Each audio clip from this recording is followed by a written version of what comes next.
28º Congreso Colombiano de Prevención y Atención del Maltrato Infantil del lado de las niñas. Este congreso en línea es un espacio en el cual analizaremos y debatiremos de manera conjunta temas de gran interés e importancia para la sociedad en general, no solo por su actividad en la opinión pública e inmediatez recordada a través de los medios masivos, sino por el maltrato infantil. Es un fenómeno recurrente y permanente en la vida familiar.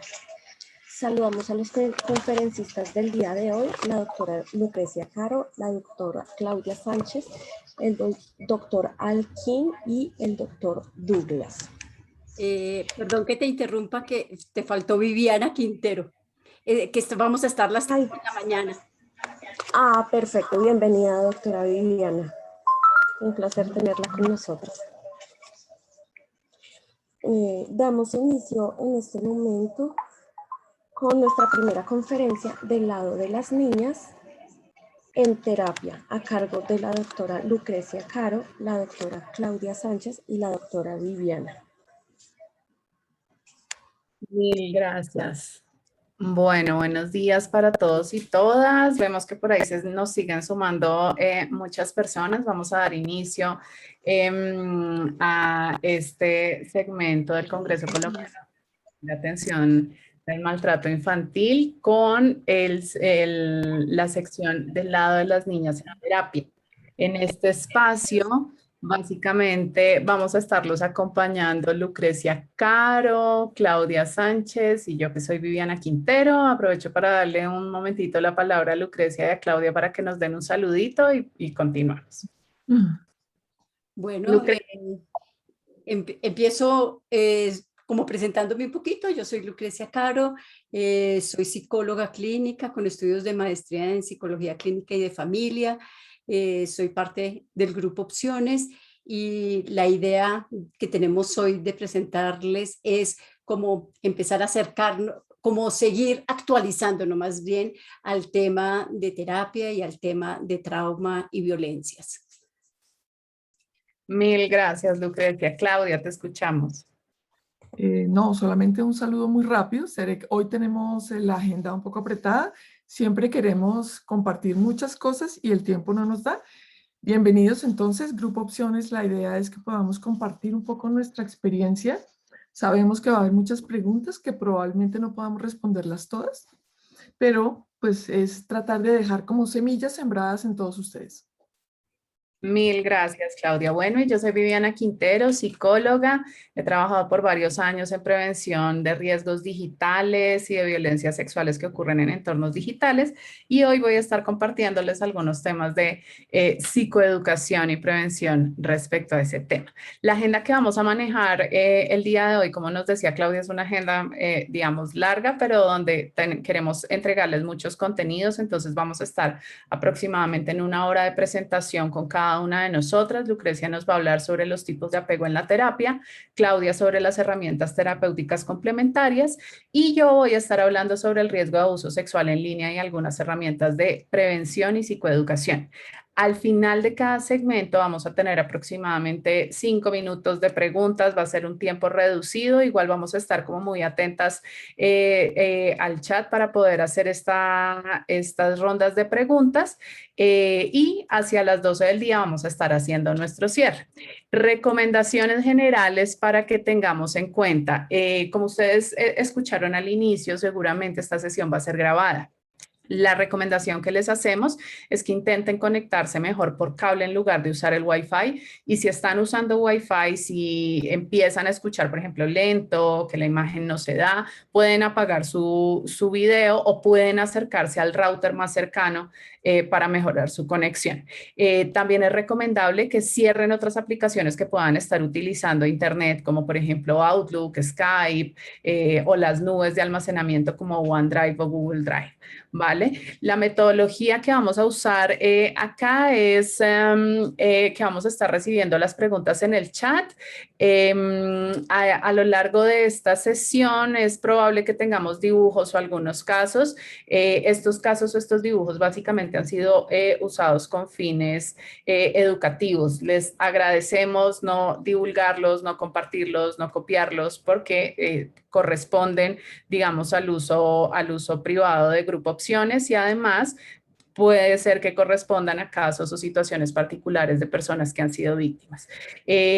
A la mitad de la sesión vamos a tener un receso, entonces en el receso les recomendamos dejar su micrófono y cámara apagados, y si en algún momento alguna de nosotras llega a salir de la transmisión por temas técnicos, entonces vamos a dar una espera de 3 minutos para ver si podemos retomar la conexión, o de lo contrario vamos a pasar a preguntas mientras la persona que se haya desconectado se puede volver a conectar.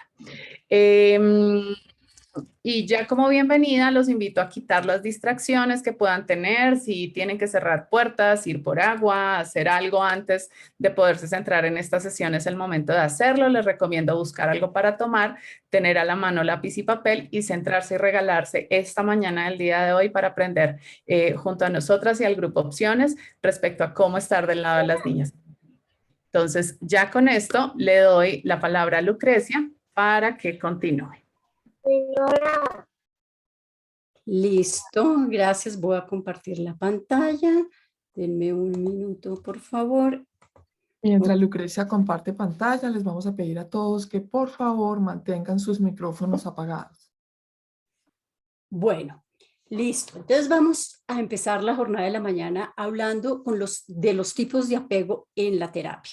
Queremos como hacer énfasis en qué vemos nosotros en terapia sobre los tipos de apego, con la idea de empezar a pensar en el tratamiento, en ese plan de tratamiento. Esto nos va a ayudar, es un elemento, es una semillita de qué tenemos que tener en el plan de tratamiento y cómo los diferentes tipos de apego nos va a implicar diferentes estrategias pedagógicas, psicológicas, terapéuticas. Entonces, arranquemos. Lo primero es que mucho de lo que voy a decir está basado en las personas expertas en apego y especialmente en apego desorganizado, que son, por ejemplo, la italiana Anna Rita Verdano. La fecha corresponde a un seminario que tomé con ella, y a Liotti y a todo su grupo de trabajo que trabaja con el apego desorganizado. Entonces, Anna Rita nos dice, como para empezar, el cerebro de los padres es el patrón para el cerebro de los niños. Espérenme que acá se me perdió acá. El patrón de los padres es el patrón para el cerebro de los niños. Si regulamos o reorganizamos la experiencia de los padres, modificamos el cerebro de los padres y también el de los niños. Es decir, que si vamos a trabajar con niños de 0 a 12 años, no podemos dejar a los padres fuera de la terapia. Es un imprescindible que estemos con los padres en la terapia, que participen de la terapia. Y ella pone la metáfora que el cerebro del niño y los padres están conectados como un teléfono al cargador de la batería. Entonces están tan interconectados que necesitamos intervenir. Incluso hay veces que trabajando solo con los padres, por ejemplo, en el trauma que tuvieron ellos, muchas veces no necesitamos ver a los niños, especialmente a los niños más pequeños. Entonces, como les decía, esto que les voy a presentar es una observación de lo que se ve en los diferentes tipos de apego. Pero esta observación no es suficiente para establecer con certeza el estilo de apego. No vamos a decir, ya veo esto, fijo es este estilo de apego, pero nos va a ayudar a tener un mapa que nos permite orientarnos, comprender las expectativas de cada uno, profundizar en el significado de algunos comportamientos, identificar emociones y sensaciones y anticipar posibles obstáculos. Es decir, esto que les voy a presentar nos da un mapa, nos ayuda a tener una visión general y nos da una pieza clave para ese plan de tratamiento que vamos a hacer. Entonces arranquemos con el apego seguro. Siempre voy a hablar de la diada de apego seguro, no solamente del niño, no solamente del adulto, la diada, las diadas de todos los tipos de apego. Entonces sabemos que en la diada del apego seguro, el adulto, la adulta está ahí de una manera constante y resuelve las necesidades de los niños y de las niñas. En esta diada vamos a ver, cuando llegan a terapia, entonces vamos a ver ¿cómo los vemos en terapia? A la diada del apego seguro. Entonces vemos a un padre o madre que va y nos dice por qué vienen a consulta. Demandan claramente, es claro su necesidad. Vemos al niño mal desde que la abuelita murió. Está ansioso, tiene pesadillas. Una demanda clara. Tiene buena comprensión de las necesidades de los niños. Tiene buenas herramientas de afrontamiento, se muestra confiado y colaborador de las propuestas del terapeuta y hace caso, digamos, a nuestras sugerencias, sigue las sugerencias, tiene fácil acceso a los contenidos dolorosos, regula los estados emocionales, nos puede decir claramente la abuelita murió, estamos viviendo esto, hemos encontrado esto otro, es decir, tiene fácil acceso a esos contenidos dolorosos, habla de los hechos tranquilamente, con transparencias, no hay nada oculto. Y cuando si hay necesidad y va a salir del consultorio, habla con el niño, le explica y llegan a un acuerdo de que va a salir, que va a estar allí, le explica todo, le muestra dónde va a estar. Hace como un puente entre cuando va a salir. ¿Qué pasa con el niño o la niña? Entonces entran a consulta agarrados muchas veces de la mano de la mamá o del papá, entran tranquilamente, se quedan callados, dejan hablar al progenitor o al cuidador, responde a las preguntas, cuando le hacen preguntas responde, después de un rato puede irse, empezar a mirar el consultorio, explorar, mirar los juguetes. Si se le pide que se quede solo con el terapeuta, se pone de acuerdo con el padre o con la madre y se queda tranquilo sabiendo dónde está el padre o la madre. Habla de las emociones, de sus recuerdos, de sus rutinas y establece con facilidad una relación con el terapeuta. Esto es la diada segura. Decimos, esta es la más fácil cuando nos llega a terapia. Esta es la diada más fácil de trabajar. Por lo general nos va a llegar a consulta por un trauma, pero no un trauma en las relaciones de apego. No llegaría por abuso sexual del padre, por ejemplo, porque eso ya sería parte de otro apego. Llega, por ejemplo, puede ser abuso sexual del profesor o del entrenador de deportes, o incluso por abuso sexual de alguien de la familia, por ejemplo, el primo, pero que no hace parte de las relaciones de apego, por duelos y por divorcio de los padres. Entonces son pedidos puntuales donde es muy importante, es como un trauma que está acogido por una familia y por este vínculo. Entonces hay muchas redes neuronales positivas y es, digamos, más fácil terapéuticamente y se avanza mucho más rápidamente. Entonces, esta podría uno decir que casi siempre son terapias más cortas. El segundo tipo de apego es la diada, o que nos puede llegar la diada de apego evitativo. Acá las cosas se nos empiezan a complicar. Recordemos que el apego evitativo es cuando el adulto no está siempre disponible para el niño y el niño o la niña empiezan a resolver las cosas por ellos mismos. Acá tengo en mente un paciente que la mamá era muy joven cuando lo tuvo y no se logra conectar con él y él aprende a hacer todas las cosas por él solo. ¿Cómo nos llegan a la consulta? ¿Qué vemos en esa primera entrevista? Entonces, acá nos demandan la ayuda como si fueran a un técnico. Acá les traigo mi computador para que me lo arregle y yo me voy. El computador se los dejo y yo me estoy yendo. Entonces, ahí es como a un técnico, se los dirigen como a un técnico. Por lo general no confían mucho en lo que nosotros les decimos, son escépticos a nuestras propuestas terapéuticas y son muy exigentes y quieren que resolvamos el problema rápido, que les demos estrategias, que le hagamos cambios a los hijos, pero de una manera rápida. Y si no lo hacemos, empiezan a hablar mal de nosotros los terapeutas y a decir que no sirve de nada, que los niños están peor desde que vienen a consulta y empiezan a descalificar nuestro trabajo. Por lo tanto, como es un técnico que lleva al computador, ellos no tienen que implicarse en la terapia. La terapia para ellos, eso es el niño solo. Entonces creen que no se deben implicar y que con llevarlo, y ellos mientras tanto van y hacen vueltas. Por toda esta forma de ser, no se conectan con contenidos dolorosos o estados emocionales, entonces se desconectan también emocionalmente y solo hablan de lo práctico, de las conductas que el niño o la niña está presentando, no de lo que les está generando a ellos. Y cuando se van a ir del consultorio, se levantan y se van. No les explican a los niños, no les dicen que van a estar allá afuera, no les los reaseguran, sino sencillamente se van. Y si es posible, mientras tanto, van a hacer mercado a la esquina y no se quedan ahí.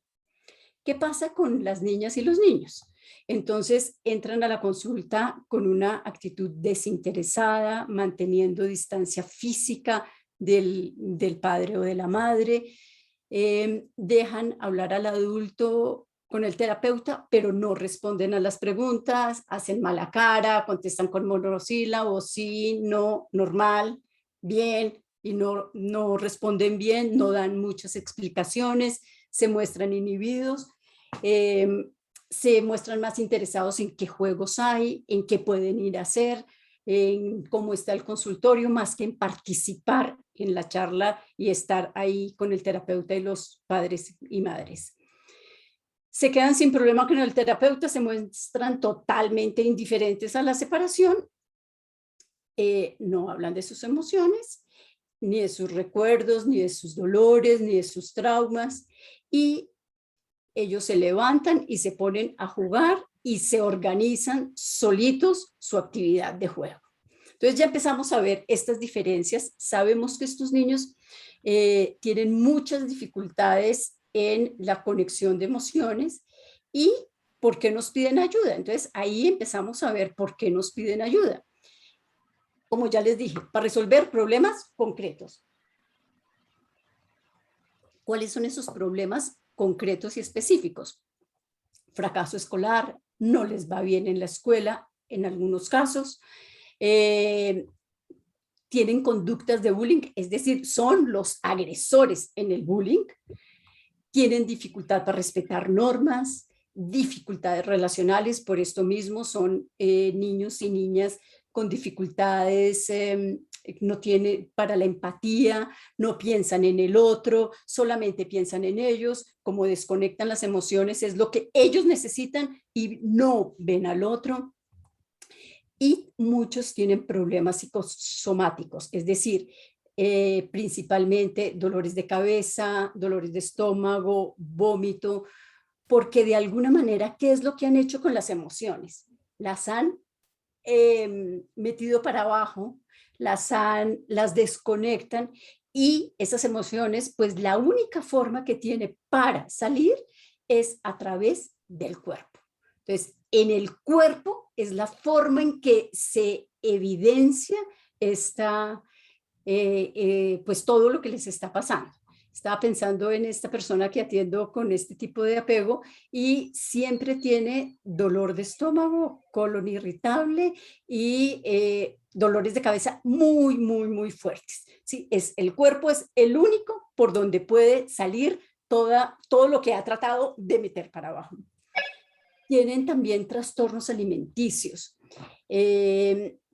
Las niñas, especialmente que dejan de comer, tienen estos trastornos alimenticios de restringir comida, no comer mucho, porque dicen de alguna manera, no necesito mucho de comida, no necesito nada. Estos niños y niñas aprenden a que ellos tienen que valerse por ellos mismos, no pueden depender del adulto. Entonces, aprenden a depender solo de ellos. Entonces, esta persona que les digo de apego evitativo que estoy atendiendo, él me dice, es que yo con todo puedo. Yo con todo puedo y por lo tanto, con poca comida puedo, dicen unos, pero otros todo lo contrario. Es comen y comen y comen y comen y dicen, ok, la comida es lo único que necesito, es la compañía. Entonces también tengo otra persona en consulta que cuando era niño lo dejaban mucho tiempo solo, le tocó acostumbrarse a valerse por él y él se acuerda. Coca-Cola, grande, paquetes de papas y televisión. Esa era la forma de resolver esos estados emocionales y esa soledad. Entonces, come, come, come y ahora, por supuesto, el problema es la obesidad. Como les decía, como no piensan en el otro y se resuelven todo por ellos, pues no pueden trabajar en equipo, no pueden trabajar en grupo. Esta persona que estoy atendiendo, le ponen a hacer trabajo en grupo y él dice, no, tranquilos, yo hago todo, yo me encargo de todo, porque dice, yo solamente confío en mí, en los demás no. Así, de pronto, se pone más carga, pero está seguro con lo que él está haciendo. Y algunos tienen rituales obsesivos como una forma también de controlar todo eso que les está pasando, pero que lo están metiendo allá para abajo. Uno que no puse acá porque no nos consultan por eso, pero que es muy frecuente en estos niños, es que son excelentes académicamente. Por ejemplo, esta persona que les digo siempre tuvo el primero o segundo puesto, ya hizo la universidad y ya tiene varias maestrías, varias, y ellos estudian porque sienten que ahí eso es donde ellos valen. Pero, por ejemplo, a nivel de relaciones, esta persona decía, yo sentía que me iban a rechazar, que las mujeres no se iban a fijar en mí. Entonces empieza a tener mucha angustia, mucha ansiedad que manda para abajo y tiene todas las dificultades relacionales. Entonces, estos son los problemas específicos por los que consultan y por los que quieren que ya les demos solución, que ya los resolvamos. Dos tips de terapia. Primero, validar emociones, aunque sean las más pequeñas, y hay que hablar con ellos de que las emociones son importantes y que hay que irlas conectando de a poquito. Sabemos que no podemos hacer una conexión muy grande, ya más adelante Claudia va a hablar un poco de este tema, pero ellos tienen que empezar de a poco a sentir. Esta persona que les estoy contando, hace 10 días muere uno de sus mejores amigos, pocos amigos, o tiene 2 amigos, uno de ellos muere por COVID. Bueno, y se dio el permiso de llorar 5 minutos y de interrumpir una actividad. Eso es un logro así de grande porque él nunca había conectado emocionalmente con ninguna emoción, porque este es lo que él hizo toda la vida, desconectar, porque además, pues también la mamá, fuera de no conectarse, lo golpeaba de una manera y era víctima de maltrato de una manera terrible. Entonces, ¿qué hizo él para sobrevivir a todo eso? Desconectar emociones. Entonces, conectarlas de a poquito, aunque nos miren raro, aunque para los adultos, papás y mamás, las emociones, como así, ¿qué es eso? Mejor dicho, casi que ni las conocen. Hay que empezar a conectar lentamente.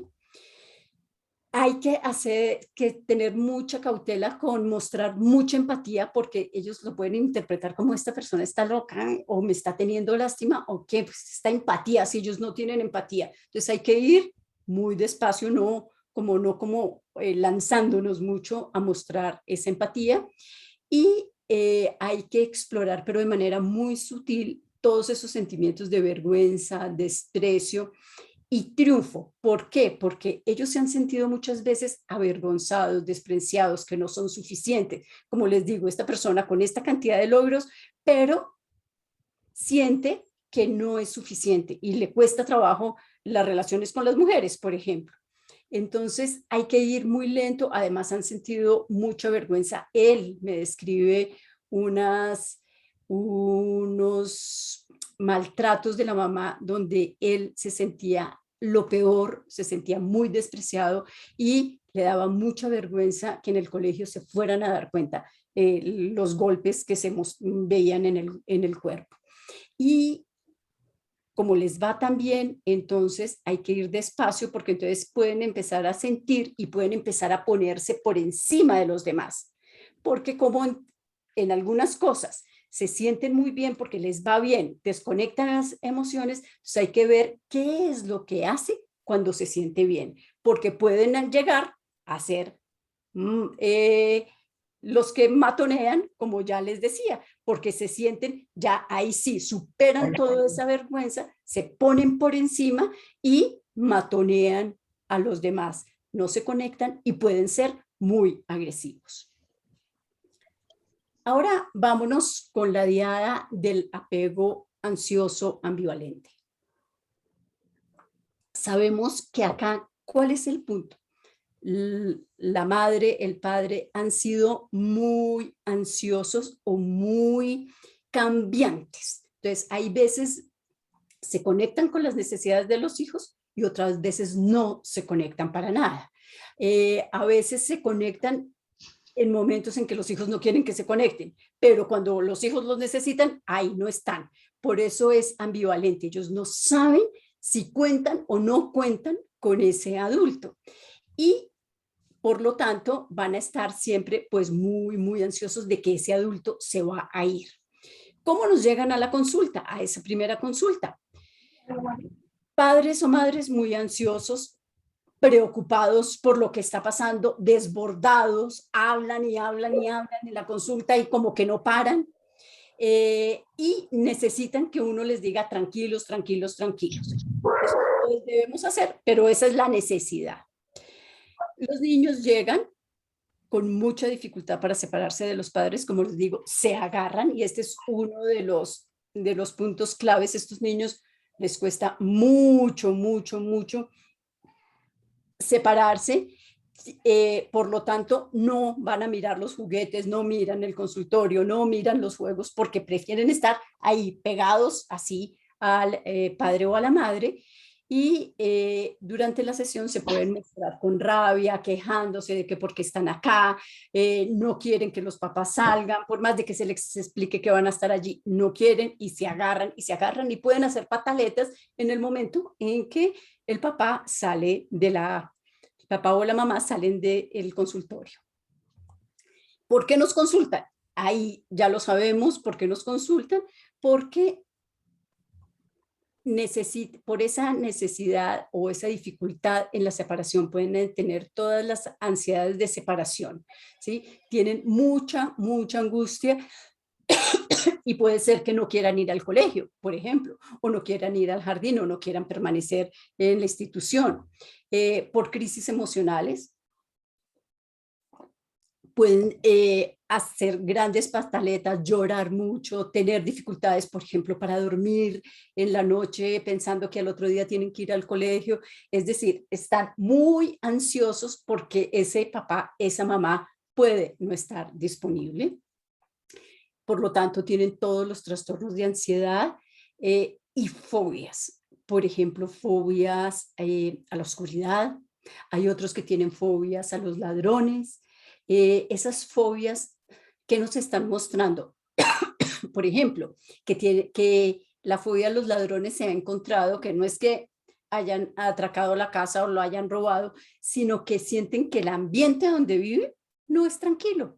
Entonces empiezan a desarrollar esas fobias y ese miedo. Muchas veces hay conflictos entre los padres, entonces empiezan a sentir que no hay un lugar seguro, no hay un momento de tranquilidad. Pero paradójicamente pueden aparecer actitudes oposicionistas desafiantes. ¿Por qué? Como los adultos a veces responden y otras veces no, el niño empieza a sentir rabia, ¿Cómo así que cuando lo necesito mi papá, mi mamá no está? Entonces empieza a sentir rabia que se va acumulando y después empieza a sacarla y a ser duro, fuerte con ese papá, con esa mamá y a tener estas actitudes. Dificultad para superar las crisis evolutivas normales, cualquiera, ya sabemos, le genera ansiedad dejar el pañal, dejar el tetero, pasar del colegio, del jardín al colegio, es decir, todo eso les va a generar mucha ansiedad, entonces le cuesta trabajo superarla. Quejas somáticas, y acá es importante ver, estas quejas somáticas son diferentes a las del apego evitativo.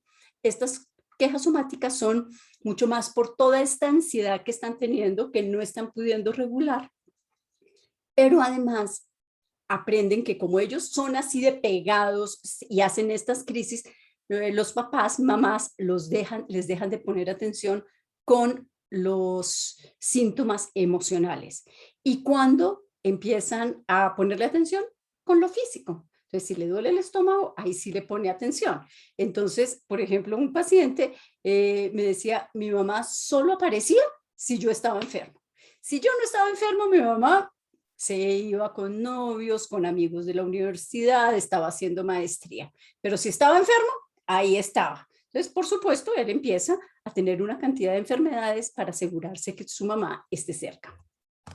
Duelos, traumas, como cualquier niño, pero como son tan ansiosos, se les vuelve enorme, la ansiedad se les vuelve enorme y superar el duelo o el trauma es más difícil. Cualquier cambio de la vida, los trasteos, las separaciones de los padres, todo lo que implique cambio, que implica, por supuesto, ansiedad, pues para ellos es mucho más grande. Y estos son los víctimas de bullying. Entonces, apego evitativo es el agresor.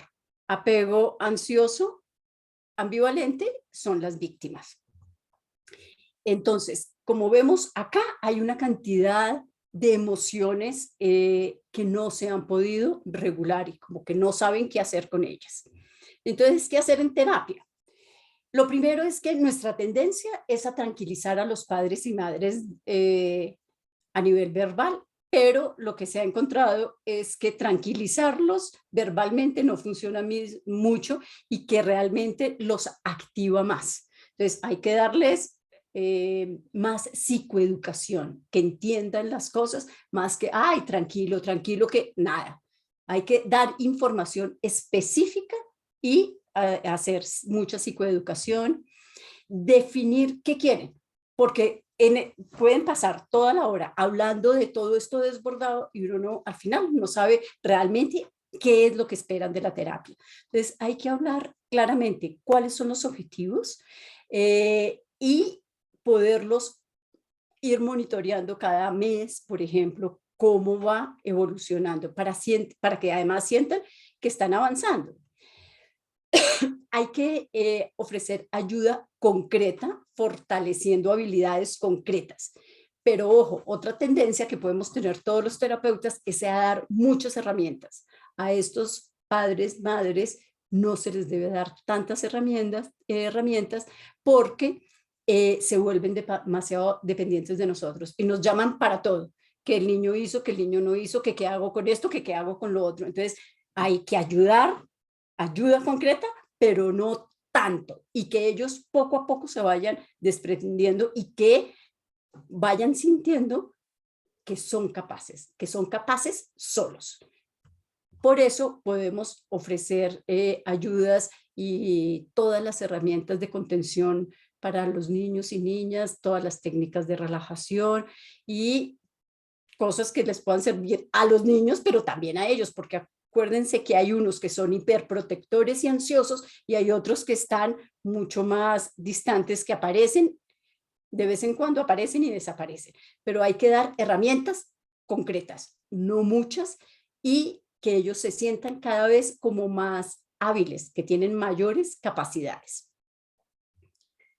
Y ahora sí, llegamos al apego más complicado. El apego desorganizado, es el que más retos nos implica, es el que tiene más cantidad de traumas.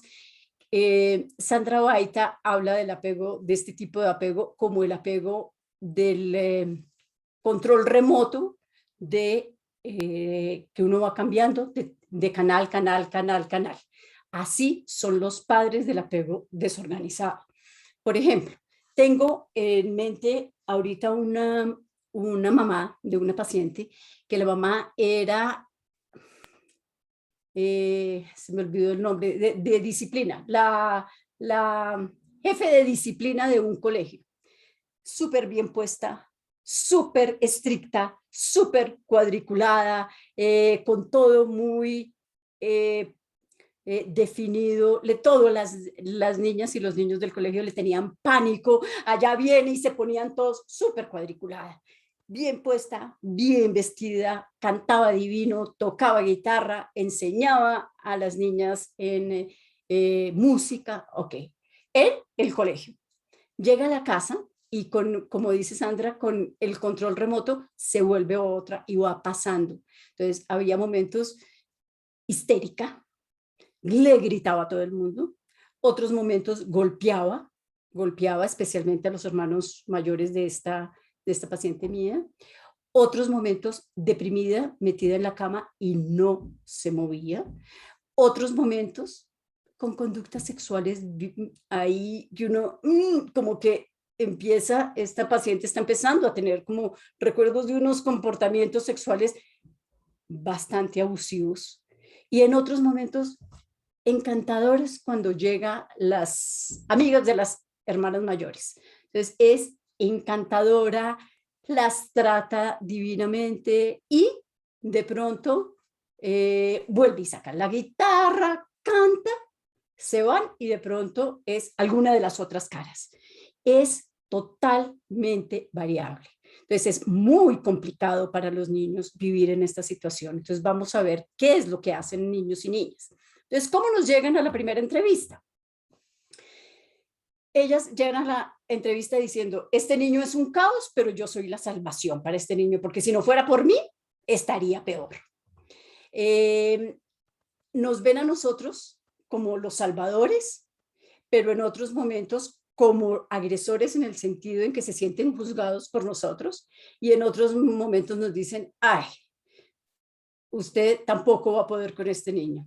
Es como víctimas impotentes. Usted no va a poder con este niño. Esto es, este niño es insoportable, es terrible. Usted y yo no la vamos a lograr. Entonces va cambiando esa visión de nosotros como terapeutas. No consigue mediar entre el hijo y ellos para cuando se van, entonces como que no sabe explicarles, no sabe darles las directrices, no hace que respeten las normas. Entonces es todo un caos. A veces aceptan que se han pasado de la raya con los niños y con las niñas y que los han agredido física y verbalmente, y pueden contar historias de duelo, ellos mismos, historias de trauma, de duelo, en un estado como de trance, en un estado disociativo, es decir, cuando entran a memorias complicadas, están como en otro mundo. ¿Cómo llegan los niños? Entran con una actitud como de querer controlar todo, entran al consultorio mirando, queriendo controlar el entorno, a los padres, a nosotros. Interrumpe el diálogo de los padres con nosotros, se entromete, opina, por momentos puede sentirse con mucho miedo hacia nosotros o mostrarse muy sociable, y ya ahorita vamos a profundizar en eso. Y los pequeños pueden tener ataques de rabia, de llanto, parecen asustados o pueden ser muy, muy agresivos. Y vemos en el juego, vemos el caos. Van, cogen todo, tiran todo, van de un lado, van al otro, como que no hay un juego estructurado y organizado. Y el adolescente puede parecer frío, despreciativo, puede ser agresivo, insultar a los padres o ser seductor y amistoso. Y ya vamos a describir esto con detalle. Entonces, así nos llega. Uno en la primera entrevista empieza a sentirlo, empieza a sentir este ambiente, este apego. ¿Por qué piden ayuda? Por comportamientos violentos o antisociales. Pueden llegar porque han, por ejemplo, tratado muy mal a alguno de sus compañeritos. En el colegio pueden haber dicho que es insoportable. Tienen un déficit de atención muy grave. Estoy pensando ahorita en un chico que todo el tiempo molesta, hace chistes. Los profesores dicen, este niño es súper inteligente, pero no me lo aguanto. Todo el tiempo está haciendo chistes, los amiguitos, pues claro, se ríen y pues ¿quién pone atención? Ni un cuaderno, no pasa las materias y todo el tiempo está molestando y no pone atención en clase. Otros tienen una forma, y la consulta es porque están muy aislados, están solos, totalmente solos, y algunos ya no quieren volver a la escuela, abandonan, algunos tienen retraso en el desarrollo y falta de control de impulsos, por eso son tan agresivos. Esto es como lo general, tienen una desregulación emocional general. Estos son los niños muy complicados, es la diada muy complicada en la terapia. Esto es como les decía, los aspectos generales, pero ya más específicos, niños y niñas más pequeños piden ayuda porque todo el tiempo están con mucha rabia o llorando o tienen una encopresis grave o trastornos alimenticios graves. Como se dan cuenta, todo por lo que nos consultan acá es grave. Son situaciones ya graves al extremo. Y en los adolescentes empezamos a ver autolesiones, abuso de sustancias, conductas de riesgo y promiscuidad sexual. Es decir, son mucho más externalizadas estas conductas y hay mucha preocupación de los padres por esto que están viendo en los adolescentes. Los padres nos llegan a nosotros diciendo, no la logro, está inmanejable. Las señales de apego, las señales también de esta desorganización las podemos ver en la terapia. ¿Cómo las vemos en la terapia?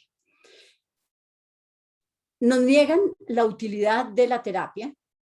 Dicen, esto no me está sirviendo para nada, o al niño no le está sirviendo para nada, pero dicen que quieren continuar, siguen yendo, pero dicen que esto no sirve para nada. Los padres, las madres acompañan al niño, pero le dicen al terapeuta no está sirviendo para nada, lo siguen llevando, pero también a la vez hacen intentos de sabotaje o no solamente intentos, sabotean la terapia. Por ejemplo, si les decimos que hagan determinado ejercicio, no lo hacen, hablan mal de nosotros en la casa, dicen eso no sirve, ese terapeuta es X, ese terapeuta no sirve para nada, no nos está ayudando para nada, pero no hacen ninguna de las indicaciones. Entonces están siempre saboteando la terapia. A veces nos plantean demandas paradójicas, por ejemplo, la demanda de un padre, una madre puede ser, yo necesito que mi hijo me entienda y que se ponga en mis zapatos y que entienda todo lo que yo estoy viviendo y lo difícil que es para mí. Y es paradójica, ¿por qué? Porque lo que necesitamos, porque quien tiene que entender al niño es ellos, no los niños entender a los padres. Y los niños pueden plantear objetivos superficiales como es que a mí no me compran suficientes videojuegos, mis amigos tienen más videojuegos y mis papás a mí no me dan gusto en nada. Y los padres pueden realmente estar desorientados, asustados, confusos, no saben qué hacer, están desesperados en el momento que nos llega a la terapia. Pero también nosotros somos como el que siente este apego desorganizado, nosotros a través de nuestras sensaciones sabemos que este es un apego desorganizado. Por ejemplo, podemos sentir sueño, empezamos a bostezar y a tener sueño y ya no sabemos qué más hacer para no bostezar otra vez, o dolores de cabeza o mareo o vértigo o confusión o una sensación de peligro, y eso lo empieza a sentir uno muy rápido, muy rápido. También podemos sentir que nos están infravalorando y nos están manteniendo a la distancia. Pero hay unos claves que es cuando uno quiere, dice uno, yo quiero adoptar a ese niño, a esa niña. Es que yo quiero protegerlo. Yo por mí me lo llevaría para mi casa. Eso lo hemos sentido, lo hemos dicho muchas veces. Yo quiero llevármelo para mi casa. Otro síntoma del apego desorganizado. O impotencia, o miedo, o yo ya no sé qué hacer con este niño, o qué miedo que llegue, o la típica, ganas de librarnos de él. ¿Cuántas veces hemos tenido las ganas, ay, que no venga, voy a la consulta, o ojalá no vuelva? Esos son indicadores del apego desorganizado. Entonces, Liotti y su grupo han descrito esto. Ellos dicen que el niño con apego desorganizado empieza a tener cualquier problema, ya sea un dolor de estómago, cualquier situación, y tiende a buscar a esa figura de apego. Pero esa figura de apego a la que encontramos es una figura rígida, dura, maltratadora o cambiante, o un día espectacular, bella, y al otro día no nos mira, o al otro día abusa. Entonces, ese cambio hace que la niña o el niño no sepa qué hacer, porque si se acerca a esta figura, la tensión va a aumentar, pero para que le pase la tensión necesita acercarse a esa figura. Como sabemos, ahí viene todo lo que describen del miedo sin solución. Además, necesito la figura, pero porque me siento mal, esta figura me funciona de esta manera, o es la misma que me genera el malestar, es la misma que me golpea. Entonces, el niño o la niña están en esta situación totalmente loca, paradójica, totalmente lógica. ¿Qué puede hacer? Entonces, la manera en que el niño garantiza que pueda seguir obteniendo esa cercanía es si toma el control de la relación. Lo que a la vez, ese tomar el control de la relación le va a ayudar a regular emociones. Entonces, veamos eso con detenimiento. Es decir, se ha encontrado, y esto es parte de lo que Liotti y su grupo han descrito mucho, es cómo el niño en este apego, en esta locura tan cambiante, necesitan hacer algo y necesitan tomar el control. Y ellos describen entonces que hay dos estrategias básicas de coger el control. Una es la estrategia controladora punitiva, es decir, cogen el control a través de la agresión, y otra es la estrategia controladora cuidadora. Cogen el control a través del cuidado. Entonces Liotti dice, las estrategias controladoras son estrategias organizadas que protegen al niño y a la interacción del caos insoportable de la desorganización. Entonces, acuérdense, los niños en apego desorganizado están en caos. Necesitan agarrar ese caos y la mayoría lo logra, pero hay de todas maneras un grupo que no lo logra y sigue teniendo estrategias desorganizadas. Esas estrategias desorganizadas, ¿cuándo se dan? Cuando el trauma o la persistencia del trauma, la persistencia del maltrato sigue, es decir, el trauma no para y sigue el maltrato, sigue el cambio del canal. Entonces, cuando maltrato continúa, el trauma continúa, los niños entran en colapso, esas eventuales estrategias colapsan y siguen desorganizados. Ya les dije, despliegan conductas desordenadas, incompletas, confusas, pueden mostrar aprensión y signos de disociación. Ojo, acá con apego desorganizado siempre tenemos que evaluar disociación. Es muy probable que los niños, sobre todo el de estas conductas desorganizadas, utilicen la disociación como forma de manejar este caos, esta locura. Altos niveles de comunicación disruptiva, no logran comunicarse, son muy agresivos, tienen estas conductas externalizadoras, como la niña de la foto, es muy agresiva, no logran controlar.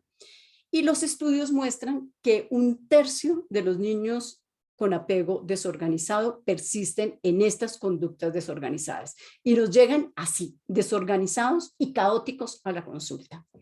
Pero, como ya les decía, hay las otras 2 estrategias. Entonces, hay unas estrategias de control agresivas o punitivas, las llama Liotti, donde el resumen de estas estrategias punitivas que nos ha descrito Liotti nos lo muestra Sandra Baita, y donde dice que el niño o la niña se vuelven el jefe. Son agresivos, se vuelven el jefe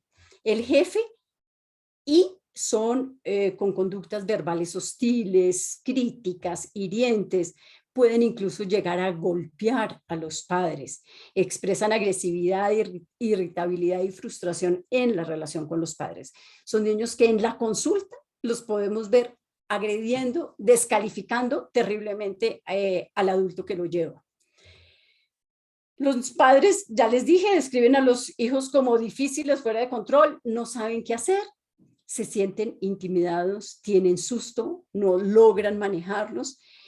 Y cuando el niño o la niña empieza a estar agresivo, los padres como que entran en shock y el niño despotrica y hace lo que sea con ellos, como les digo, hasta agresión física. Pero entonces ahí como que al principio entraron en shock, quedan paralizados y no hacen mucho. Pero cuando salen del shock y de la parálisis, pueden entrar en una escalada de agresión, llevándose a extremos de mucha violencia de parte y parte. ¿Cuál es la sintomatología específica de estos niños? Conductas externalizadoras, como les digo, agresión, son insoportables en clase, desesperan a los profesores, son muy agresivos también con los profesores, no es que sean agresivos solo en la casa, también son agresivos en la clase y tienen muy bajo rendimiento académico, están siempre en la pelea, tienen dificultades para trabajar en grupo, ninguno de los amiguitos lo quiere salir corriendo y decir yo con él no trabajo, y los maestros tampoco saben qué hacer y dicen yo quiero que me lo quiten, yo quiero que me lo saquen. Y les cuesta mucho trabajo verlo como un niño con muchas dificultades, lo ven como un agresor, no como una víctima que hay que ayudar, sino como un agresor, por lo tanto no lo ayudan. Y en terapia, ¿cómo son? Nos observan todo y después lo critican. Pueden ser agresivos, descalificadores con nosotros y quieren decidir qué se hace en la sesión, qué se hace y qué no se hace, y controlar todo lo que pasa en la sesión. Pero miremos un minuto qué es lo que debemos hacer nosotros como terapeutas cuando se dan estas estrategias controladoras.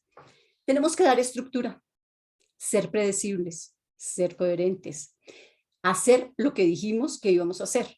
Es decir, vamos a organizar y tenemos que llegar con la estructura en nuestra cabeza. No es que vamos a llegar a la sesión a ver qué hacemos. No, la estructura. Y hoy vamos a hacer esto y 10 minutos vamos a hacer esto y vamos a poner una alarma y a los otros 10 minutos lo otro y a los otros 10 minutos lo otro.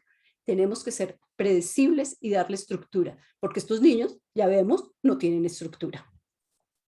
Tenemos que ser coherentes, ya lo dije, pero es decir, no podemos decir, vamos a hacer esto 10 minutos y después, bueno, alarguémoslo porque el niño empezó a colaborar. No, hay que ser coherentes. Dijimos esto y lo hacemos. Obviamente no vamos a entrar en escaladas de violencia y de control. No lo vamos a hacer de manera mucho más sutil. No entramos en esa escalada, pero sí damos estructura.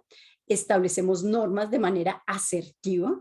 Es decir, acá hay una norma. Los juguetes no se rompen, ¿sí? Es que esto no lo negocio yo con el niño. Yo puedo negociar otras cosas, pero no voy a negociar el que se haga daño o que rompa los juguetes o que me haga daño a mí. Ahí se establecen de manera asertiva todas las normas y como entrar a los recuerdos dolorosos y traumáticos es tan doloroso, tan difícil, solo lo vamos a poder hacer si tenemos una muy buena relación. Y para esto nos va a llevar tiempo, porque como al principio van a estar queriendo tener el control, imponer las cosas, entonces tenemos que ser muy pacientes. No podemos entrar apresuradamente a esos contenidos dolorosos y traumáticos. Y vamos a empezar a cuando ya empezamos a acercarnos, a ponerlos afuera, es decir, con la caja de arena, o que ahora Claudia nos va a mostrar algunos ejemplos, con títeres, muñecos. Vamos a decir, ok, vamos a jugar a que el perrito de la historia tiene un problema. Y ese problema y cómo podemos ayudar al perrito de la historia o a través del dibujo, y vamos a mirar alternativas y qué estará sintiendo el perrito de la historia y cómo estará viviendo eso todo fuera para que no sientan que es con ellos, porque si no se van a poner mucho más agresivos. Ahora nos vamos a las estrategias controladoras de cuidado. Entonces, siempre recuerden cuál es el objetivo: que el niño o la niña cojan el control, ¿sí? Ellos lo que necesitan es coger el control del caos. Entonces, unos los hacen a través de la agresión y los otros los hacen a través de cuidar a todo el mundo. Son encantadores, son niños preciosos, llegan a la consulta y hacen todo lo que nosotros decimos, nos están dando alabanzas, nos están diciendo todo lo que tú quieras, hacen comentarios de apoyo y validación a los adultos, le dicen a la mamá cómo debe hacer las cosas, o que así está bien, o que es preciosa, o les da consejos sobre los novios, organizan los tiempos, las acciones. Son niños, por ejemplo, que empiezan a hacer cosas en la casa como hacer las comidas, arreglar la casa, ser extremadamente cuidador del otro a través de hacer cosas. Entonces organizan y le dicen a la mamá, hace esto, mira, yo voy a hacer esto mientras tú haces lo otro, pueden dar consejos, es decir, son niños encantadores. Pero ya sabemos que están, en los dos casos, son niños que están parentalizados, están haciendo funciones de adulto, no están haciendo su rol, su función. Los padres y las madres no se involucran mucho en la relación. Entonces, sus expresiones son neutras, son planas. Entonces, por ejemplo, la niña es especial, la cuida la mamá, hace de todo. Y la mamá, neutra. Y uno dice, pero con esa niña tan divina, tan especial, pues la mamá, neutra. Para ella no es divina ni especial. Pero sí hacen descripciones positivas de sus hijos. Muchas veces han perdido a figuras de apego en la primera infancia y tienen un duelo no resuelto por esa pérdida en la temprana infancia. ¿Cómo los vemos? ¿Qué síntomas vamos a ver? Vemos menos los síntomas, son mucho más para adentro los síntomas, son más tristeza, depresión, ansiedad, todo para adentro, que no la manifiestan. Parecen muy tranquilos y que aquí no está pasando nada y caen bien a todo el mundo porque son realmente encantadores, pero se involucran poco en las actividades, no les llama la atención las cosas, no quiero hacer nada, no me dan ganas. Pero aquí los maestros sí están dispuestos a ayudarlos porque como son encantadores, vuelvo y digo, si son encantadores en la casa también lo son en el colegio. Si son agresivos en la casa, también lo son en el colegio. Y en terapia se preocupan mucho por nosotros. Nos preguntan si estamos cansados, si estamos bien, si hemos dormido, si tenemos algún problema. Nos pueden hacer regalos, son los niños que nos llevan los dibujitos con los corazoncitos, las calcomanías, todo lindo, todo es espectacular. Es obediente, súper complaciente, es decir, son niños mucho más fáciles que los anteriores y buscan aprobación constantemente. ¿Qué tenemos que hacer en terapia entonces con estos niños? Primero, no caer en la fascinación del buen comportamiento, ¿sí? No envolvernos ahí y quedar ahí envueltos, sino también tenemos que empezar a marcar y a hacer reglas y dar estructura a la sesión. Dice Sandra Baita, nos debemos acostumbrar a la danza de cumplidos. Es decir, uno no le dice, ay, no, no es para tanto, no. Uno nada, la acepta, ahí cambia el tema, va haciendo como esta danza, pero no se pone en la controversia de que eso no es verdad. Y como ellos quieren agradarnos tanto a nosotros, nos dicen, ah, no, lo que tú quieras, hacemos lo que tú quieras, como quieras. Hacemos dibujos, sí, lo que quieras. Entonces, ahí tenemos que hacer lo contrario, y es, unas veces escogemos nosotros, pero tenemos que hacer que ellos escojan, que ellos tomen la batuta de alguna manera en ese tema. Por ejemplo, ellos pueden decir que, mejor dicho, que cogen los colores que nosotros queremos o hacemos la actividad que nosotros queremos. ¿Por qué? Porque ellos no quieren quedar mal con nosotros. Entonces nos dejan que hagamos todo. Entonces hay que darles a elegir y que poco a poco vayan decidiendo las cosas por lo que ellos quieren, no por lo que ellos piensan que nosotros queremos. Por ejemplo, ellos no van a querer hablar de cosas molestas o cosas difíciles. Entonces hay que ir jugando con dibujos, con historias, a hablar de cosas que no nos gustan. Por ejemplo, cosas sencillas, ¿cómo vamos a hablar de la pelea que tuviste con tu mamá? Por decir algo, hay que ir hablando de a poquitos, no mucho, pero como más adelante va a decir Claudia, cómo podemos entrar a algunos momentos complicados y después salirnos. Hay que estar súper atentos y enseñarles a ellos a que conecten sus necesidades. Estoy pensando en una persona que atendí que sus necesidades las iba bloqueando tanto por complacer tanto al otro, por ser tan especial con el otro, que ni siquiera registraba si quería ir al baño o no. Y empezó a tener problemas de incontinencia porque no lo registraba, porque no se conectaba con ellos. Entonces hay que empezar a que conecten con el cuerpo, a qué sienten. Por ejemplo, muchos no sienten hambre, no sienten sed, porque están siempre en función del otro, agradar al otro. Y igual que con las otras estrategias, hay que empezar a poner fuera de a poquitos el tema complicado y los temas de trauma y maltrato, lo que hayan vivido. Ya para terminar, entonces, ¿qué necesitamos para proyectar ese plan de tratamiento? Acuérdense, ya lo dije, tenemos que tener un plan de tratamiento. No es que hoy hago lo que vaya surgiendo. Tengan un plan de tratamiento. Claro, lo podemos cambiar.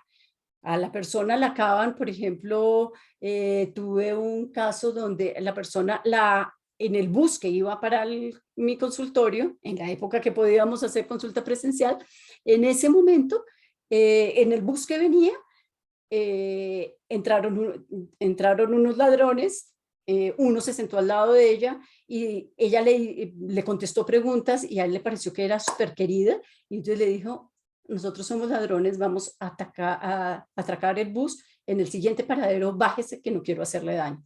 Y ella se bajó y llegó al consultorio así, angustiadísima. Obviamente, ahí cambio lo que yo pensaba para la consulta, pero en general tenemos que tener un plan de tratamiento. ¿Y con qué lo vamos a hacer? Entre otras cosas, ¿quién nos pidió la ayuda? Es decir, ¿no la pidió el papá, la mamá, porque a ellos les preocupa algo? ¿O la pidieron porque en el colegio le dijeron que si no pedía la ayuda, no podía seguir en el colegio? ¿O que estaban muy preocupados porque el niño está insoportable? Entonces, ¿quién la pide? ¿Quién tiene la sensación de molestia? ¿A quién le preocupa lo que está pasando? ¿Cuál es el síntoma? Desde el síntoma tenemos que hablar mucho, desde cuándo se presenta, cuándo fue la primera vez, eso es muy importante. Cuándo se presenta, por ejemplo, en qué ocasiones se presenta y en qué ocasiones no. ¿Y qué hacen los adultos cuando el niño presenta ese síntoma? Y pregunta clave, ¿cuáles son los disparadores? Por ejemplo, un disparador es cuando la mamá o el papá les dicen que no, o es un disparador cuando tienen que irse a quedar a la casa de alguien, o es un disparador cuando tienen unas tareas que siente que no entienden y que no saben qué hacer. ¿Cuáles son los disparadores? Va a ser la clave. Ana Rita en este seminario decía, el síntoma es la puerta que nos abre el camino para entrar al trauma. Tenemos que entrar por el síntoma. Muchas veces el síntoma le damos un manejo inicial, pero de ahí entramos al camino del trauma.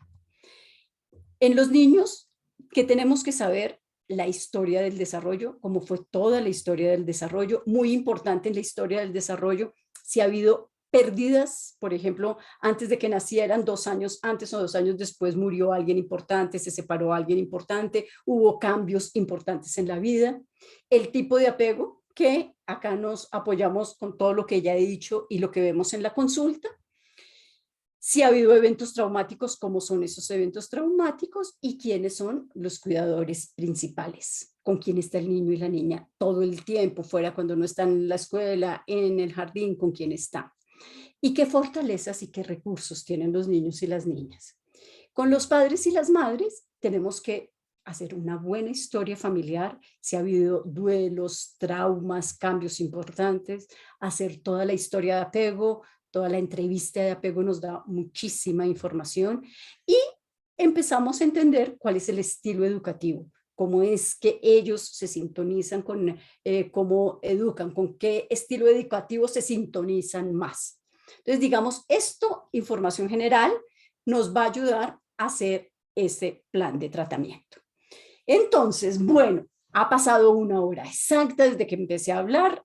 Tenemos, creo que 5 minutos, Viviana, para preguntas, o las unimos después. Voy a dejar de compartir la pantalla. Sí, si les parece, entonces vamos a hacer nuestros 5 minutitos de preguntas. Ya vamos a mirar por aquí en el chat. Bueno, en el chat no tenemos muchas preguntas, así que invitamos a las personas si tienen alguna. Por aquí ya nos sale una, nos dice, ¿qué recomendaciones en terapia darías para la intervención con adolescentes con apego desorganizado? Nos dice Daisy Bolívar. Las mismas, exactamente las mismas. Primero tenemos que saber qué tipo de estrategias están utilizando. Son estrategias, si son desorganizadas, hay que empezar a darle estructura y empezar a darle como también herramientas, por ejemplo, el control emocional. Porque acá, acuérdense, con las estrategias desorganizadas también hay una desregulación emocional. Entonces tenemos que dar estrategias que organicen, ¿sí? Cosas que los organicen porque están desestructurados. Segundo, regulación de las emociones. Y tenemos que invertir mucho en regulación de las emociones. Y poco a poco, cuando se van calmando, vamos a ir empezando a ver cómo entramos al tema del trauma. Acá es un equilibrio importante. No podemos entrar al tema del trauma si están muy caóticos y muy desorganizados, pero tampoco podemos darle largas y largas porque el foco está ahí. Pero aquí yo vuelvo y repito lo que dije al principio, hay que trabajar mucho con los padres y madres. Hay que trabajar en cómo organizan y cómo estructuran ellos las cosas en la casa, cómo manejan este caos, pero también la mayoría de padres y madres de estos niños tienen historias de trauma. Si ellos no trabajan sus historias de trauma, no van a tener las herramientas para poner esta estructura que los niños necesitan. Ok, bueno, aquí empezaron a llegar preguntas, entonces vamos a ir, voy a hacerte una que creo que puede ser muy recurrente para muchas personas. Nos preguntan cuál es la recomendación para un sistema en el cual la mayoría de terapeutas estamos expuestos a un proceso que debe ser muy breve, cómo ayudar en un proceso en el que nos dan poco tiempo para la intervención. Ay, tenemos tantos problemas con nuestro sistema de salud, estoy de acuerdo.